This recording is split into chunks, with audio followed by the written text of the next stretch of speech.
Murray Robertson. The 1st of September 2017. Hannah Gadsby, Nanette. The critics' favourites are revealed as we examine the top-rated comedy shows from this year's Fringe. Every year during the festival and Fringe, the list's top-rated page automatically collates our own reviews together with reviews from a broad range of other websites including British Theatre Guide, Broadway Baby, Chortle, Edinburgh Festivals Magazine, Edinburgh Guide, Fest, Fringe Guru, The Guardian, 1-4 Review, The Scotsman, The Skinny, The Telegraph, 3 Weeks, The Wee Review, and What's on Stage. Scores are aggregated to rank all the shows across the festival's many genres, and we've filtered this list to reveal the best reviewed comedy shows by the critics. It's an imperfect system, but it provides a useful guide to the consensus hits of the festival. Now that the 2017 Fringe is all but a distant memory, well, it was almost a week ago and the scores have settled, let's have a look at the critics' unofficial top 10.1. Hannah Gadsby, Nanette. Fittingly, the top-rated show, comedy or otherwise, was Hannah Gadsby's joint Edinburgh Comedy Award winner, Nanette. Gadsby's been on the comedy circuit for a little over a decade, and she describes Nanette as her swan song as SHES decided to retire from the scene. In our review, Brian Donaldson says the show will be proved to be a hugely memorable epitaph for Gadsby's stand-up life. Curiously, the other joint award winner, John Robbins' The Darkness of John Robbins, only made 46th place. 2. The boy with tape on his face is tape facer Sam Willis, the Kiwi performer who was last year a finalist on America's Got Talent, presented what he described as his final Edinburgh Fringe show. If that's the case, then this was a fitting way to bow out. 3.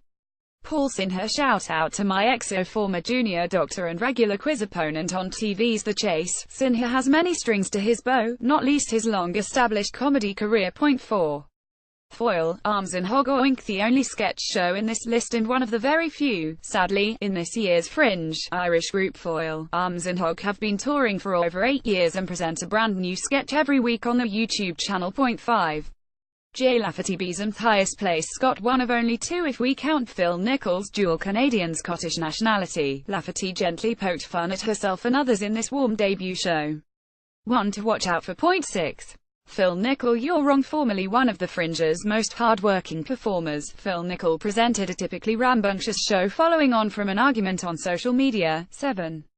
Tom Ballard. Problematic arguments over political correctness show no signs of resolution, and Australian Ballard defended its cause during Problematic. Other comedians to tackle the subject this year include Finn Taylor from a contrary viewpoint, and Brendan Burns and Craig Quartermain somewhere in the middle. 8. Lauren Patterson. Lady Muck. This stunning debut and Best Newcomer nominee to boot earned the year's first coveted 5-star award from the list. In our review, Rowena McIntosh proclaimed that with this hilarious and empowering debut hour, Lauren Patterson is going places. 9. Sarah Kendall. 117. Although SHES been performing at the Fringe since 2003, Sarah Kendall long ago ditched traditional stand-up for a long-form storytelling. This year, 117 earned her big plaudits, although we were slightly cooler on the show.